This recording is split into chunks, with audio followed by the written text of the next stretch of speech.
Hello. Hello, everyone. Malika, Kevin, Margit, Christian. Thank you all for joining early. Tony, Adrian. We will be waiting just for a couple of minutes for everyone to join. Yeah, so let me know where you're joining us from, by the way. I'm talking from Istanbul, Turkey. Probably from the other side of the world where you're at. Hey, from Zurich. Hi, Tony. Yeah, I mean, here in Istanbul, we are getting, I think, as similar to a lot of other places, we're getting a second wave, obviously, of Corona. So new restrictions are being applied and, you know, restaurants are being closed again and all these kind of things. So I hope everyone is safe wherever you are. Okay.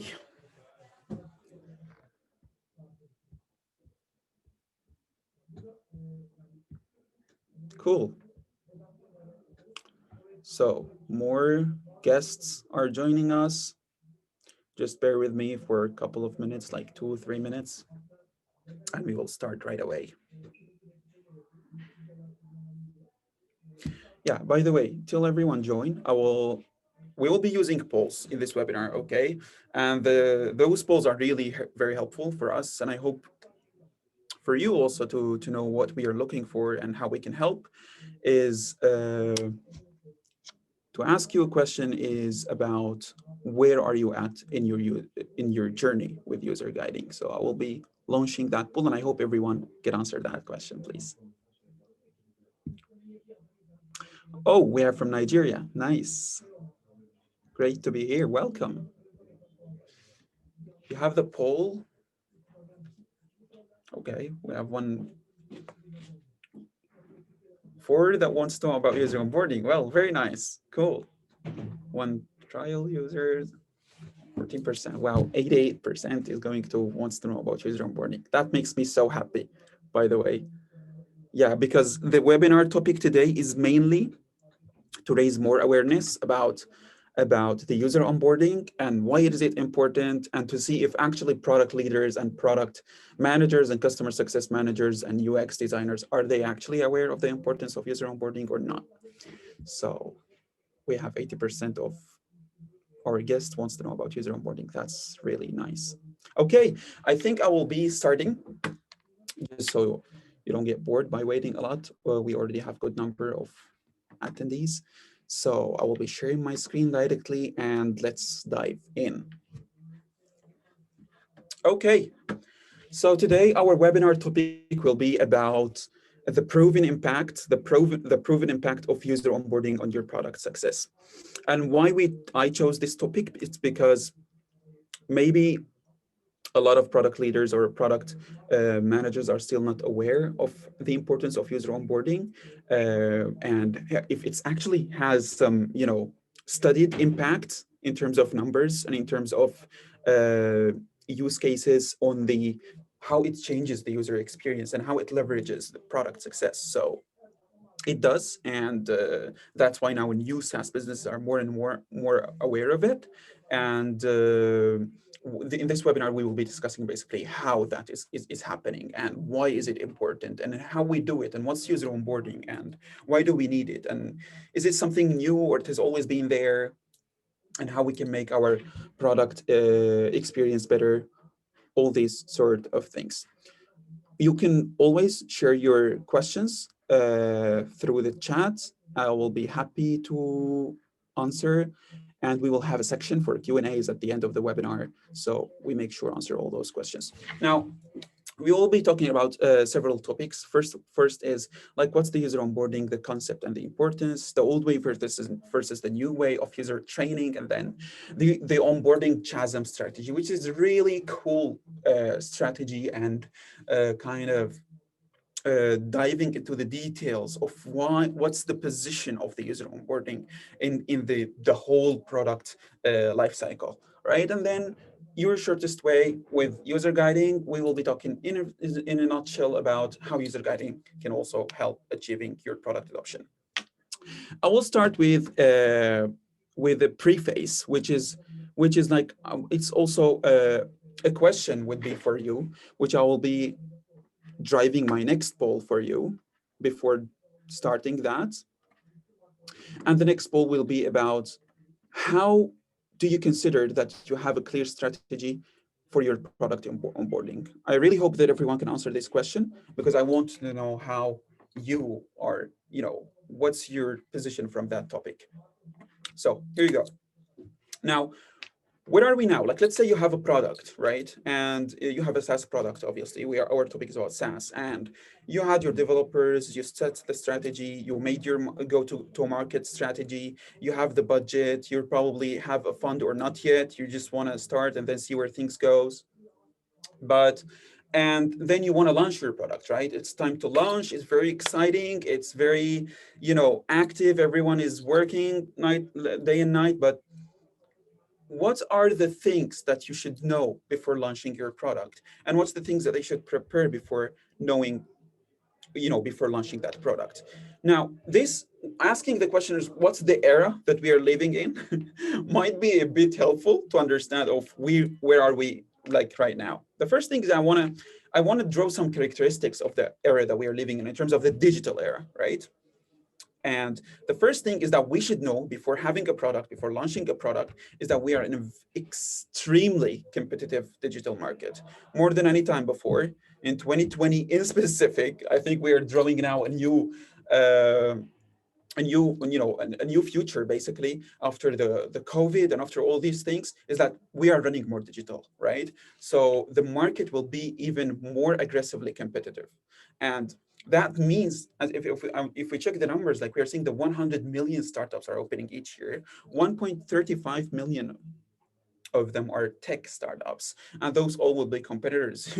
Like part of them will be competitors of whatever the industry that you're building your product in a way or another. So knowing that the market is competitive will make you think too much about what you're providing before you provide it.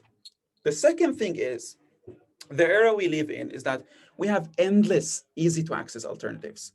Whatever your product is, like I can assume whatever your product is, there are some competitors and there are some alternatives. And the funny thing is that nowadays it's easier than any time before for people to access an alternative.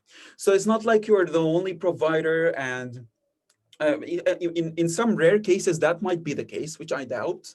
There are a lot of people who provide the same of what you provide, or very similar, let's say, right? And the funny thing is also that it's very easy to access. Now, there's platforms that are specified to lead people to other alternatives. So simply by a simple search on G2 now or on Capterra or any other comparative platform, you can find hundreds of other solutions that provide the same what you provide. So knowing that will also make you think about what are the things that you need to do about your product before you launch your product, right? So there are alternatives, and the alternatives might be aggressively competitive to what you provide. The third thing that we need to know as a preface to our topic about the user onboarding is that we have an average, especially for B2B businesses, average of 5 minutes of first session duration. So you have 5 minutes to prove to your users that you deserve that they can spend time with you.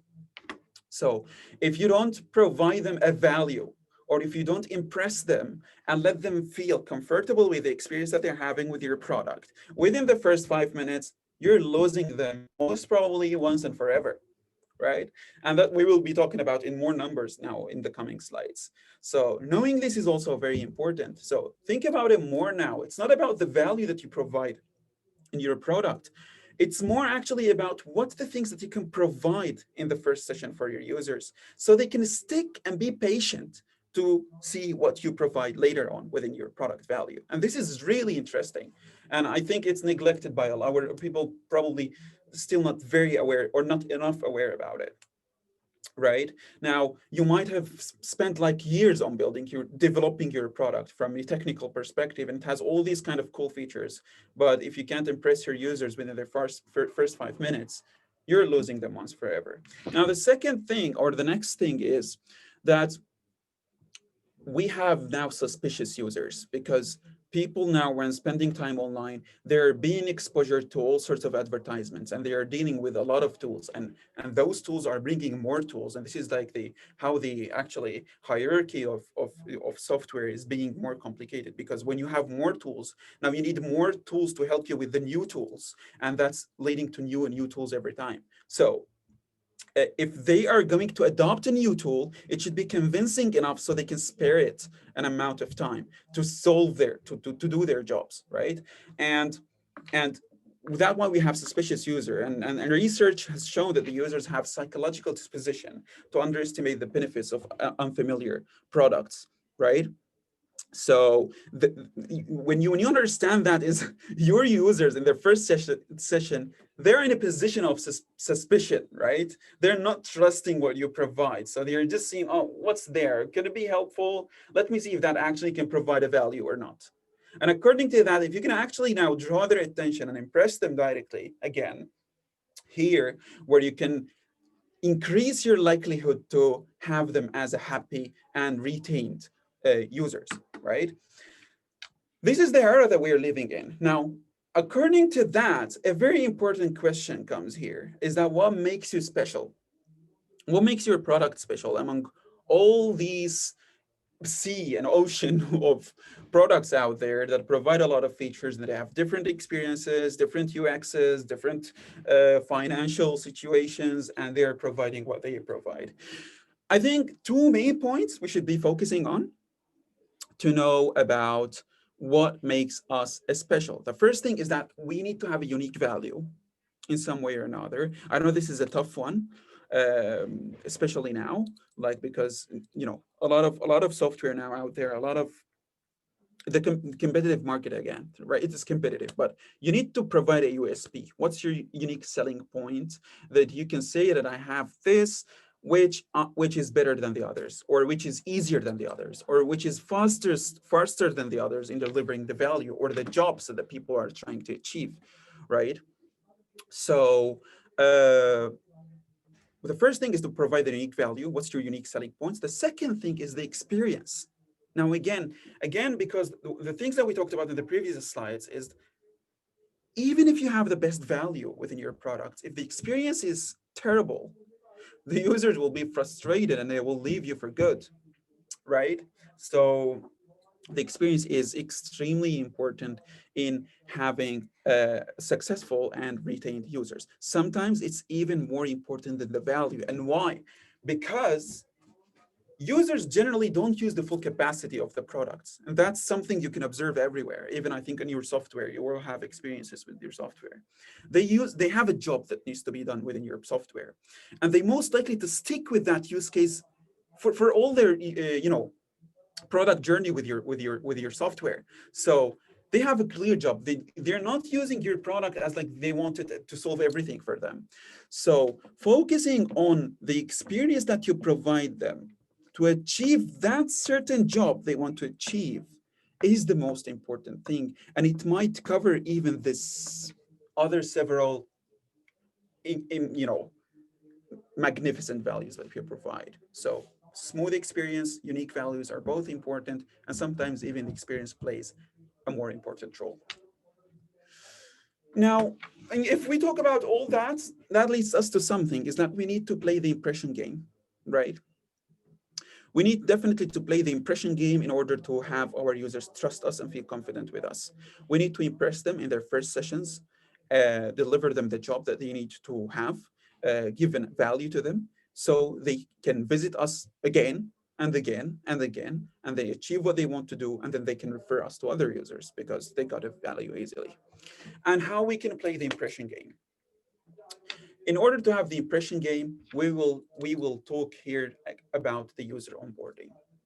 And the user onboarding is the things that you can do to let users understand the value of your product and adopt it.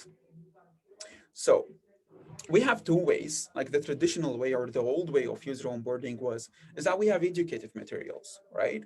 Like we launch our products and we assume that it's easy to use, right? We assume that we made it with a great UX and nothing complicated because we designed it and we understand it, but it's not like that for the other people. And we have we have our knowledge base, we have our video tutorials, we have our help articles, we have, I don't know, some other things that we can do, training sessions, all these sort of things, and we think that that will be more than enough for our users to be trained. And the fact is that's not enough, because again, why would the user go and trust your product enough to come your private channels or to your other sources to check and learn if he doesn't feel that this is something that he can deal with easily? Specifically now when we are in an era again where most of the products are trying to adopt the strategy of the product led, right? Where we will have self-educated users and we will minimize the time to value and we will minimize the you know the touch, the human touch with the users to educate them and train them, because that will save us a lot of time and that will obviously provide a better experience to users. Something that we can see, for example, in Netflix and in a lot of other software that we will have examples about. Like, I don't think in order to use Netflix, you will need just to contact the support or to read some product articles. Now, maybe the idea of Netflix is pretty straightforward, it's pretty easy, but it's not the case for other products. But the strategy itself is important to be, to be the orientation for all product leaders for their products, is that to make it at least with the minimum training needs. So the new way of user onboarding is to have two interactive materials. The interactive means basically that you're opening a new channel for your product to interact with your users inside the product itself, right? And that includes a lot of things. That includes the product tours, that includes the tooltips, the contextual tooltips, that includes checklists, that includes the MPS and the surveys, all these sort of things with the automation, the proper automation and proper segmentation and personalization will play the role of self-educating the users, reduce your training costs, right? When the users are self-educated, their questions are answered in the session, you will reduce your training costs, you're saving some resources, and you are increasing the retentions. Increasing the retentions means increasing with less probably amount the conversions, and increasing the conversions is the ultimate goal for any product, right? I'm checking the answers of, do you consider that you have a clear strategy about user onboarding? And we have around 60% that said yes, which is interesting. 25% said they were not sure, and 13 said no. Okay, I hope we will have a time where everyone has clear strategy about, user onboarding, where we will see 90%, because we will see a lot of more success in that. I will end this poll and I will send you a third poll, which I will need your participation in, which is a bit of a question about which of the following, which you'll be seeing, would be great for you to increase by 100%. Here you go. I hope you all answered the questions. Tony is asking, what is the best onboarding tools and features to onboard someone from your point of view? Thank you, Tony, for the question. We will be talking about that in the coming slides, basically. The features that we are talking about generally the features that are used are the product tours now. This is the most popular thing that you can see. Because they are very flexible, right? They're like a dough, which you can control pretty much everything about them. And they're intuitive because they're playing a role, like there's something live interacting with the users. So rather than visiting on like just a silent environment, right, when you hear just the night sounds, there is something now is like interacting with you, which can be personalized to give more live feeling. And you can automate them with contextual tooltips that highlights the features, the hotspots also that you can, drop some points which the users can hover on and you can put your information. Also, the checklists are very powerful. We will be talking about that also in our coming slides. These are the features that digital adoption platforms are using and utilizing and offering to other software so they can design the way you want in order to provide a better experience. checking the poll, and we see that 50% for feature adoption. Yeah, very interesting. And 43% for the retention rates. That's pretty understandable, like retention rates and feature adoption. I mean, retention rate for more conversions, feature adoptions for less churns. From there, after we talked about the era we are in and the challenges, basically. So the era we are in means that we have challenges for our product. That means we need to be more prepared. This is the whole topic. We need to be more prepared when we launch our product, or even if we have an existing product. Right? This is not only about new products. I've experienced a lot of products where I had demo with and we had partnerships with, is that they have all the products. It's been like there for years and they don't have the proper onboarding.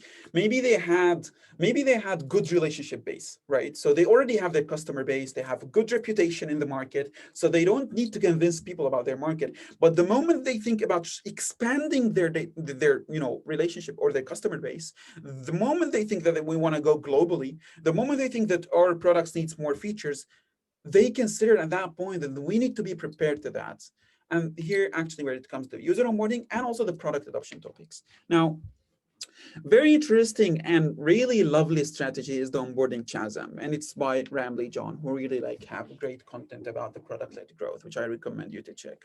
The onboarding chasm assumes that we have two sides of the world, which is like the worlds of your product, right? We have the old world and we have the new world, and the users need to pass to change their life before your product to after your product, how your product is going to change their world. And in order to change their world, there is a chasm here. And you need to cover this chasm in order for users to pass peacefully across that path to the new world. And if you don't cover that chasm well, right, and be solid at each step of it, the users will fall and you will lose them, right? So this is the main approach used here. And when you lose them, if we check this graph together, it's telling us something really interesting. This is about how user retention looks for SaaS businesses. It's not, of course, for all SaaS, but it's studied across a big number of different SaaS products. As we notice here, according to the dates, to the time, basically, we see that the users go from 100% retention, which is obviously their first session.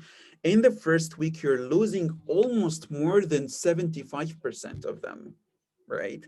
So because in the first week, if they don't feel the value, they will 75% of them, less or more, like between that, you will never see them again.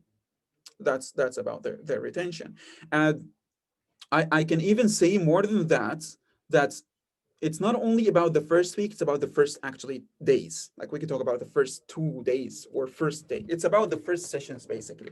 Again, so if they don't feel that the first session is really valuable, they will probably not to show again. As you see, that number goes smoothly in the other weeks. So obviously, if you provide them the value in the first week, they will keep, like the churn will be less and less, and then it'll go just straight forward from starting from almost the third week. They are now retained customers, right?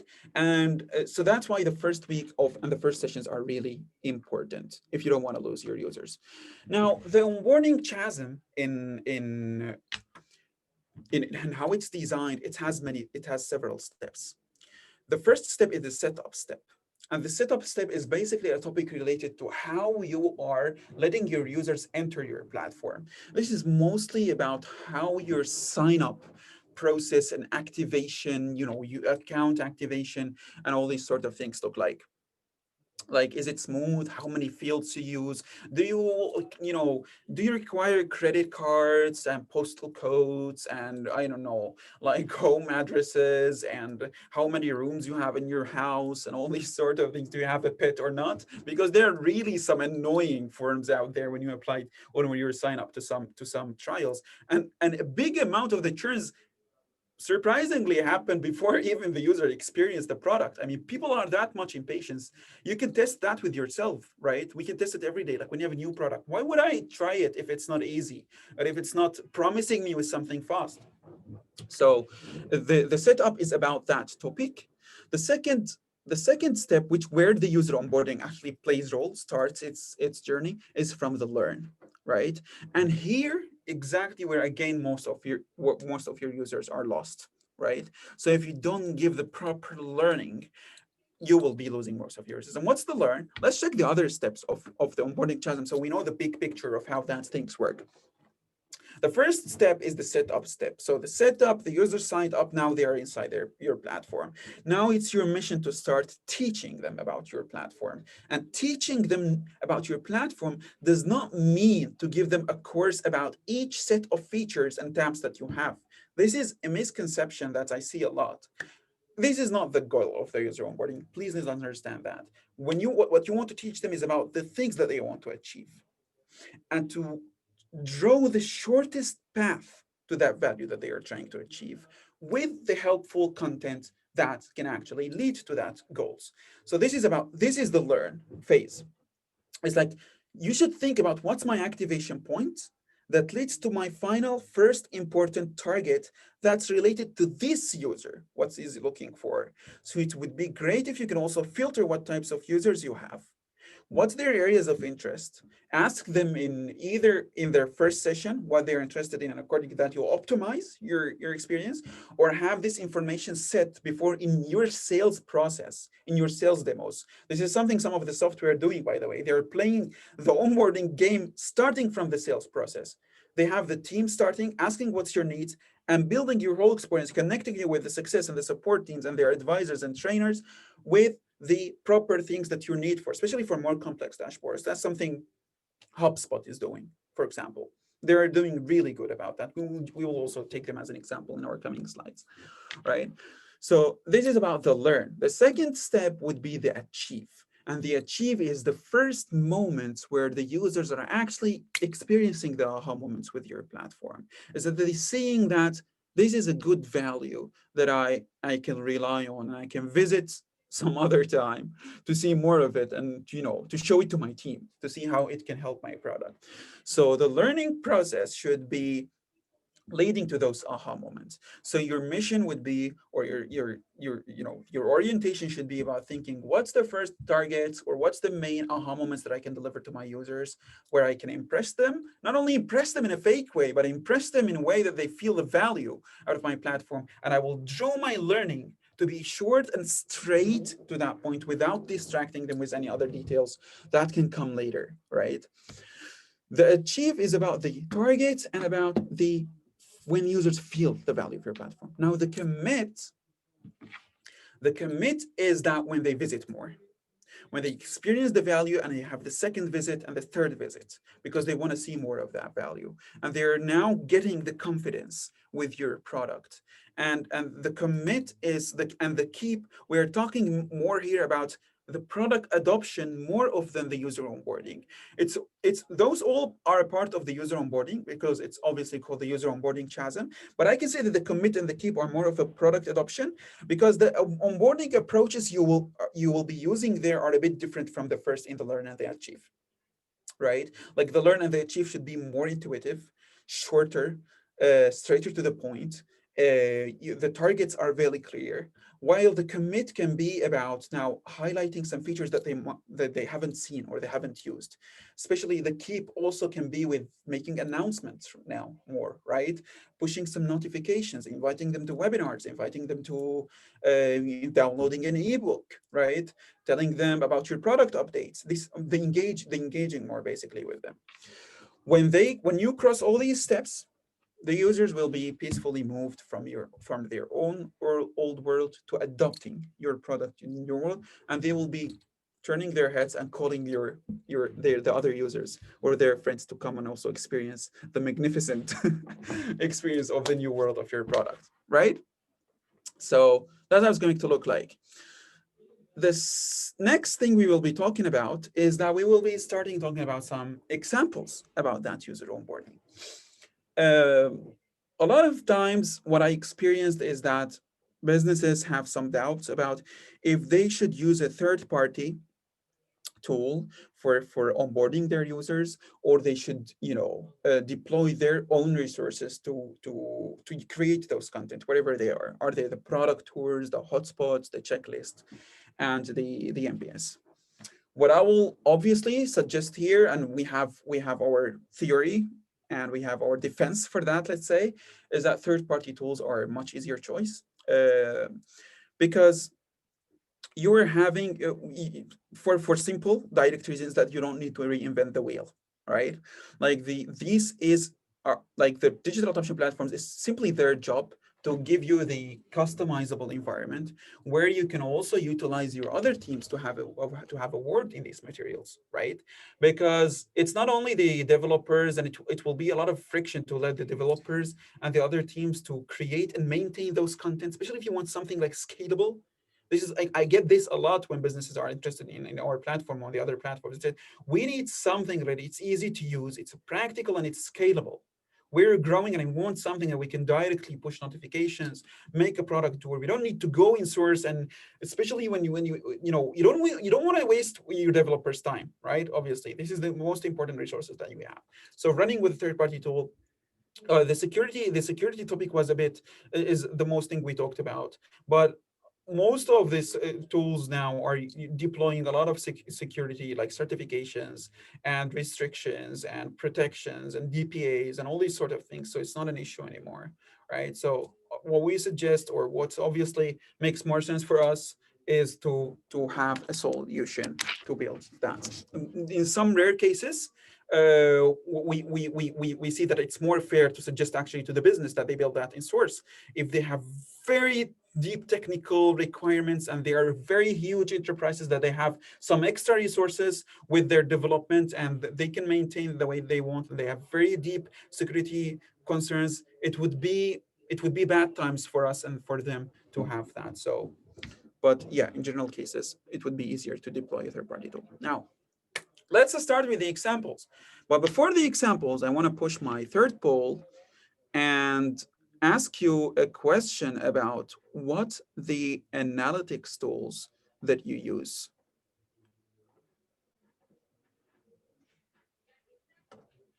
Do you use Heap, Mixpanel, Amplitude, Google Analytics, any one of those?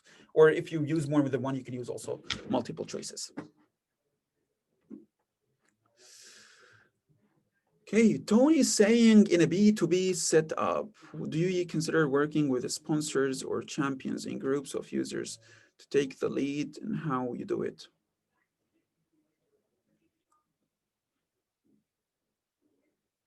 Okay, I will be discussing this point at the end because I have some examples about that. So allow me to detail that a bit.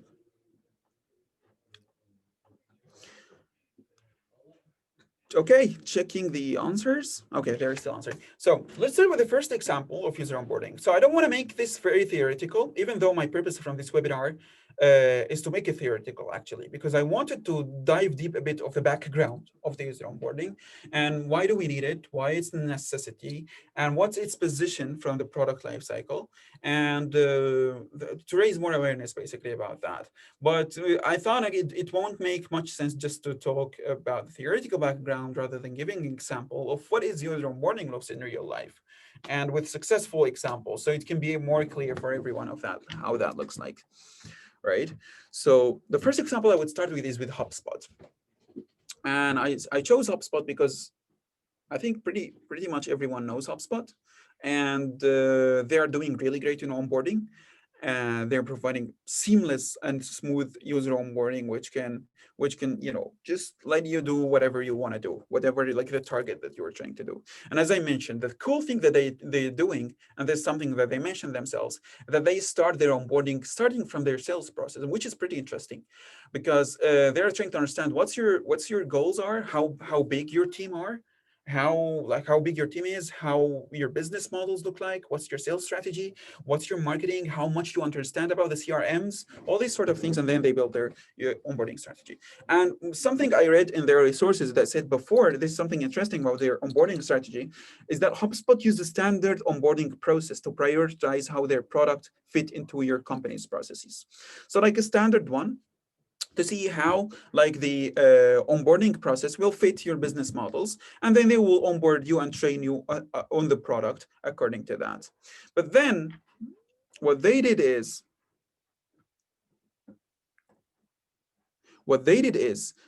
that is now HubSpot is prioritizing your most important business goals and customizing onboarding so that you can accomplish your goals faster. How about that? How about that looks more interesting? How about that looks making more sense rather than just seeing what's the business models and just onboarding you on the product, right? From 0 to 100%. How about seeing what you actually want from their product and like drawing the whole experience according to that, right? This is what HubSpot is doing right now, because it's a bit of a complex dashboard as well. Not complex because it's difficult to use, but because of the nature of it. It's like it deals with marketing, it deals with sales, it deals with a lot of teams, with a lot of pipelines, a lot of automations and workflows and integrations. So it's a bit of a complex experience, and it's very important for them to know what you are, what's your size, what's your team look like, what are you trying to achieve, and so providing experience. And HubSpot mentioned they increased 15% in retention after implementing their user onboarding strategy. And 15% is really a good number. Like if you can get 5% out of that 15% in retention into conversions, that's a huge number. If you just study it accumulately from one month and from 1 week to another. And there are some good numbers studied about that. Now, what HubSpot is doing, if you sign up to HubSpot right now, if you just go to HubSpot and start, signing up a process, they will ask you some questions. It's like a survey. They will try to understand more about how many team members you are, what's hub are you interested in? Are you interested in sales? Or are you interested in marketing? Which of the they will give you multiple choices and ask you which of the best describes your role. Are you an administrator, a salesperson, sales director, whatever? And according to that, they will drive the onboarding journey and they will customize some things in the dashboard according to that, right? That seems, this is the beginning. So, and this survey actually is very smooth. So you will feel even like I was just trying to play a neutral user before the webinar, and I just went to a random HubSpot account and I created a new one, and I found it fun to interact with these questions, right? Because you feel that someone cares about you. It's like they're trying to understand where you're coming from and what's your background. So it's not going to cause a friction as long as it's straight to the point and you feel that there is a point of asking this question rather than asking you, where's your home address, for example, or add your credit cards, obviously for some, subscription purposes, right? So this is the first thing that they ask you for. Then they start with telling you with offering you a quick demo to the platform. By the quick demo, if you continue with it, of course, you will see some tooltips taking you about the contacts record. If you are in sales, of course, if you're in marketing, they will be showing you different things, and they will going from one tip to another, and they will give you the choice of canceling these product demos, right? This is very important as well as an onboarding practice. It's not to overwhelm your users with the journeys and make it mandatory. If it's not actually mandatory, because they need to discover it themselves. So if you want, you can go with the demo. If you don't, you can simply skip it. If you skip it, or even if you complete it, they will have a task list for you, which we call it the checklist, right? As you see, it looks something like this. So they will tell you what's the steps that you need to do, your activation points. Remember when we talked about learn? So your activation points. So the setup process, as you saw, was very smooth in terms of the onboarding chasm strategy. The setup was asking questions straight to the point. Then the learning is clear, and it's actually achieving some targets. And when you do that, when you do the whole checklist, they will deliver you the value. It's like you imported your data, you added your team members, and you can now start your experience with HubSpot, right? So this is the experience that HubSpot is providing. And it's pretty smooth one, and it's pretty effective. And as I mentioned, something cooler is that in addition to that, they are making the human experience a part of their onboarding, which I recommend everyone to utilize as well, because the sales process is very important. This is another topic, but the sales process is really important also in the user's churns, in the customer churns, which a lot of businesses are still not aware of that.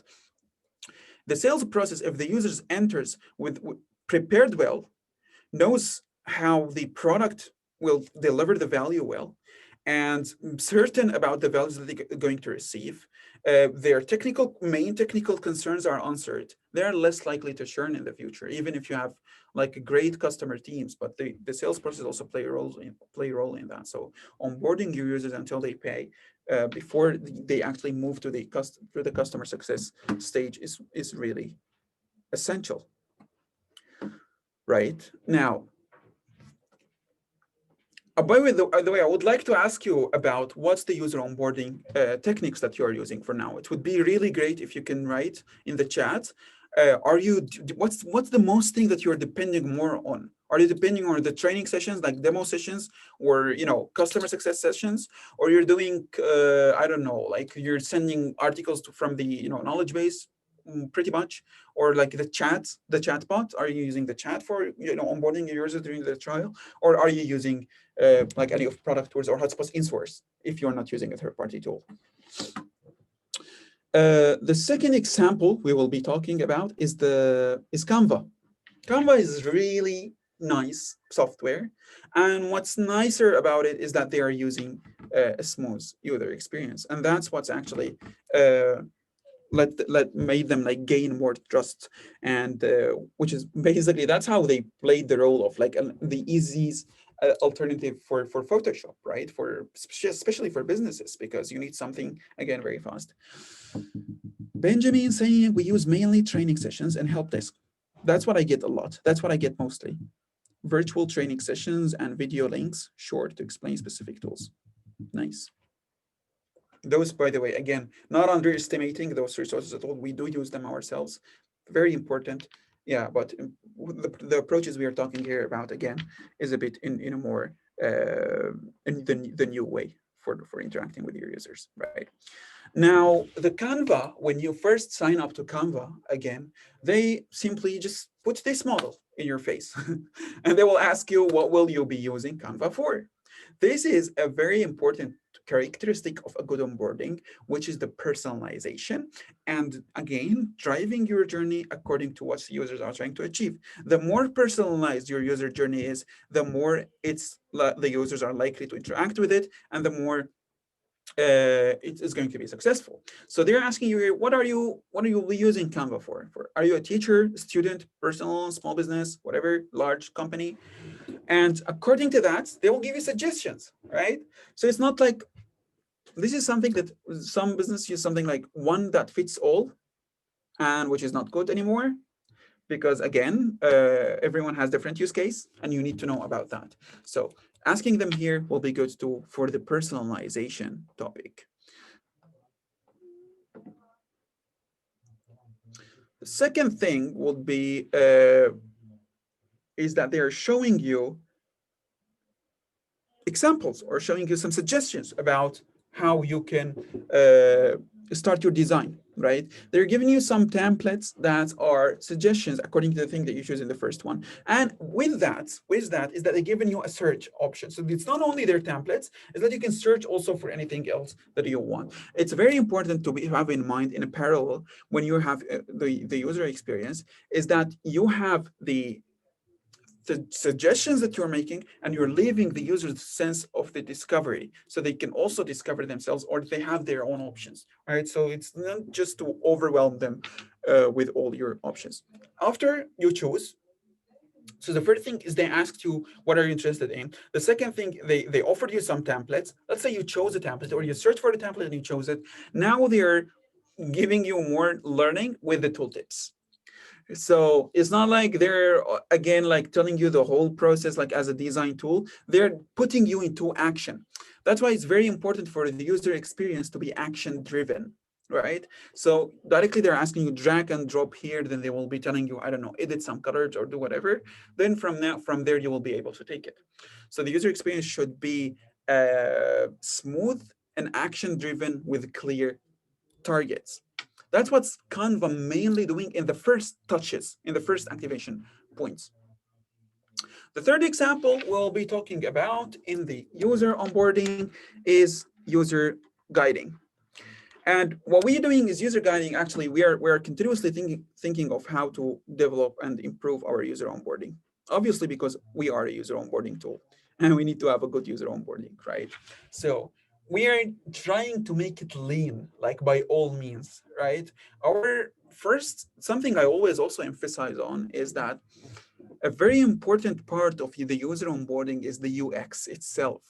And if you have a great UX, that will save you a lot of hard times on creating your user onboarding journey. Obviously, for a simple reason is that that user onboarding journey is built over as an overlay over that UX experience. Some UX experiences are like self-onboarded, that much easy, right? You don't even need to put some overlays. So having a good UX will help you have a good user onboarding. We assume that we have a really good UX because we have very short activation points. So it's again, we are trying to adopt a lean strategy in terms of the design to deliver the value as fast as possible. That's why it was easy for us to customize and build our user onboarding journey. We're directly just welcoming our users with a model, telling them that we are going to teach you how to create guides similar to this guide that is teaching you something, or that is it's telling you how to achieve your tasks. Then what we are doing next is that we are referring our users to their task list, and this is the reason again to let them track their progress. And the checklist is pretty powerful, as we saw, like HubSpot is using it. A lot of other software, especially the ones that has like clear order in terms of the tasks, they're utilizing the checklist. Even like LinkedIn use the checklist, because obviously there's when you like complete your profile, right, from like beginner to an intermediate and then advanced professional profile user. So we're referring users to the checklist, and we're telling them you can check your tasks from here. So we don't overwhelm them with all the tours. We're telling them you can just complete your tasks from here. So they can, if you want them to discover and play with the UX themselves, they can also have that option. And we are highlighting it, not just leaving it in the air, so they can know that this exists here. This is important because some users are not familiar much with that. There is a widget here and it's a checklist, right? So that's why we are referring them to it. Something we are doing here, and I think it's pretty unique and nice, we are really like enjoying it, is that thanks to our product guys, is the gamified experience here. The gamified experience made us hit many targets, really like many targets in a simple way. And what we are doing simply is that we have a checklist for onboarding, and this is to deliver the value, to make the achieve step in the onboarding chasm. So we draw our activation points in our guides, and they're leading to the targets. This is the target of the first checklist, which ends by going live. So you are creating the first product tour in user guiding, and you are installing the Chrome extension basically to after you design. I mean, in order to design actually the guide, you need to install the Chrome extension, and then you need to install the code, which will give you the technical ability to go live with those guides. Then when you go live, now your users can see those tours, and here when we believe that we will hit our aha moments, when the users of our clients see their tours and interact with them and engage more and retain more, right?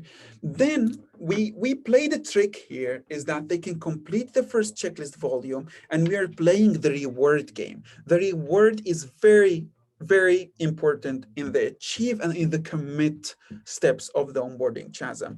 Whenever your users are doing something, you need to reward them. The reward can be in a lot of topics. It could be something, invitation to something, or downloading something for free, or just a simple gift that is something funny, or just providing them another cool experience, but you need to reward them for their tasks. So the reward here is that when they complete their first checklist, we're telling them congratulations, you are now a kind of intermediate or more advanced user in user guiding. And we consider that the first onboarding by all means is done now, and we are playing on the tune of commit and keep in our second version of the checklist. And it will be fun for users to interact with, is that like we're kind of playing a game. It's like we finished the first level, now we are on the second level. And this is more for product adoption. It can take longer time, so we keep sure that they can keep engaging with our product and keep being impressed with the new things anytime in the future, on a bit on the longer term, like in the first 2 or 3 months, right? And when they finish, basically our first checklist, our second checklist will be about more advanced features that they can utilize, like using the segmentation for personalization, creating a checklist similar to the ones that we have, evaluating their success with creating an NPS survey. When they do that, they will feel more comfortable with our platform, and they are more likely to engage and less likely to churn, because the more your users are utilizing and seeing the benefits of your features, the less likely they are to churn from your product. This is how we do it in user guiding. And user guiding itself, now we made it as an example of creating a user onboarding journey, of how we do it, how we do the user onboarding. User guiding itself is a digital adoption platform. And what we do is that we help businesses from all sizes be clear about their onboarding strategy, and we give them our tool, which is we are working on four main things. Is like it's no code, so it's not technical tool, as this we believe this is the main value of it. It doesn't need any technical knowledge or requirements other than placing a snippet code at the section of your source code. It's fully customizable, so you can create the content and customize it the way you want. And it's pocket friendly, right? It's an affordable solution that it can fit for your budget. So we have plans for all companies from all sizes. Uh, I wanted to show how user guiding features generally, like, and quickly, we have only 10 minutes. So how they work together, and what's answering a question of that I think Tony asked about what's the features that you have.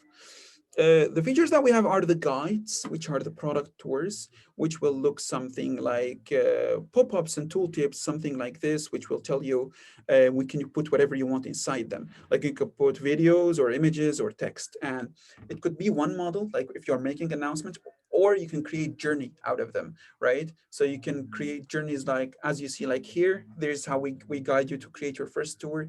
You can select tooltips and move from one step to another, and we will give you you can give the information to your users to provide guidance. So guides is where you can create your product tours, and for creating them, it's the easiest thing is that you have a Chrome extension, which will be your builder directly, so you can trigger and start building your content and interacting with your users. So directly live, you can, let's say this is your product homepage, you can put those models and customize them the way you want, and then you can go back to the panel and make further customizations. The hotspots will look something like this. They are really helpful, and we are using them a lot to promote new features, so they can give them pulse animation, and you can again put whatever content you want inside them.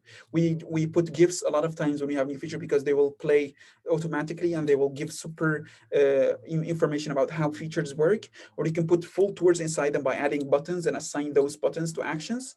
And you can use them also for making your current tabs or elements or features more informative by adding some hyperlinks to some knowledge base articles. So it's very good also strategy to think about deploying all the resources in a united way, so they can work together. So your knowledge base can be a part of the tours, your tours can be a part of the knowledge base, and they can achieve similar targets of educating users. And we say that fully customizable, I mentioned, and what we mean by that, they're customizable on 4 levels. The first one is that the design level. So from the themes, you can change their design. You can make it fit to your uh, product and application design by changing the colors, the shape of the boxes, pretty much everything about the headers, the backgrounds, right? And make it fit to your design, and the preview language in case you want to, use it for different languages. The second level would be the content from the Chrome extension. It's like when you're creating them, as you see, if you create like welcoming your users directly, you can choose the theme from here. Then you can play on the content. So you can choose either preset models, or you can build your own. You can put whatever you want like inside it, right? Then you can drive your journey with steps from one step to another.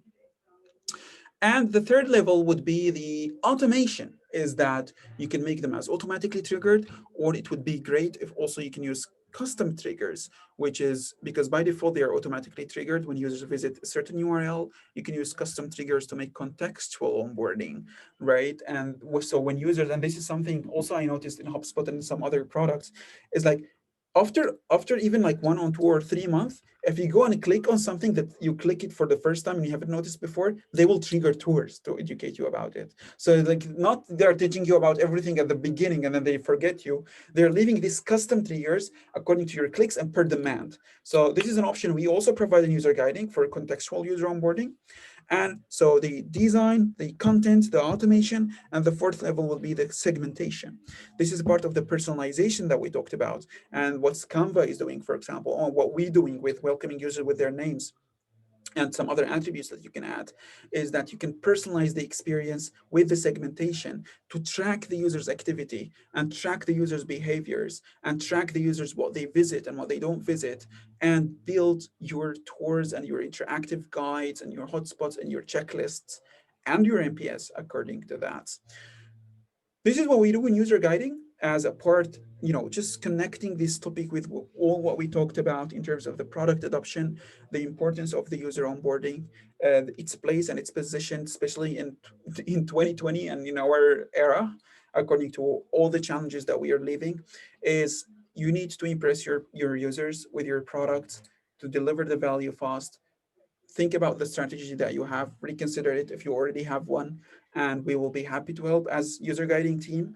If you're considering having some advice or consultancy, we will be happy to have this personal touch with you in sessions. I think we have only 5 minutes, so please let me know if you have any questions. We can discuss about the user onboarding, about your interest, about what we have talked about.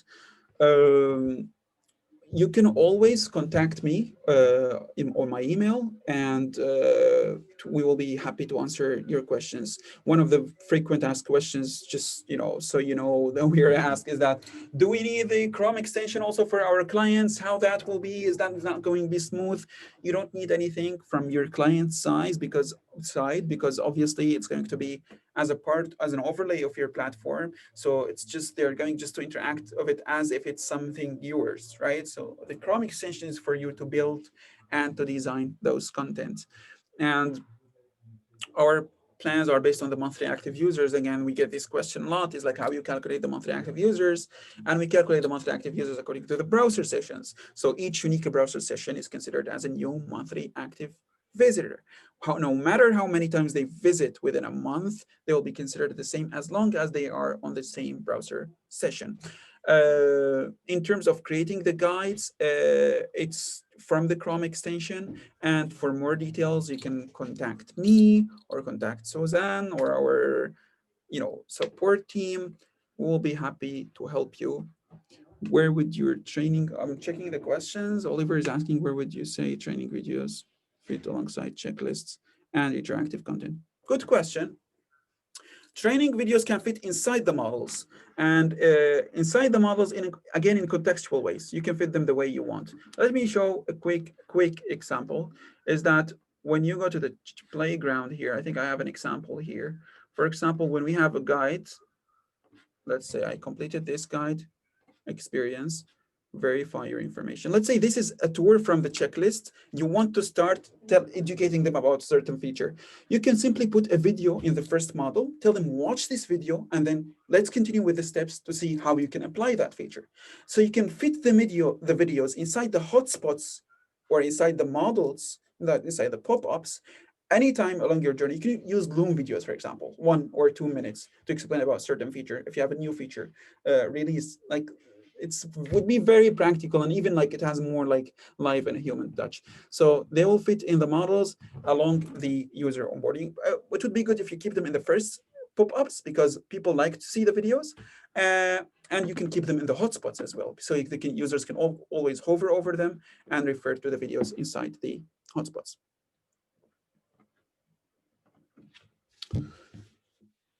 Yeah, I'm done from my side. I hope you enjoyed. I hope it was a bit insightful for you, and you've learned something new.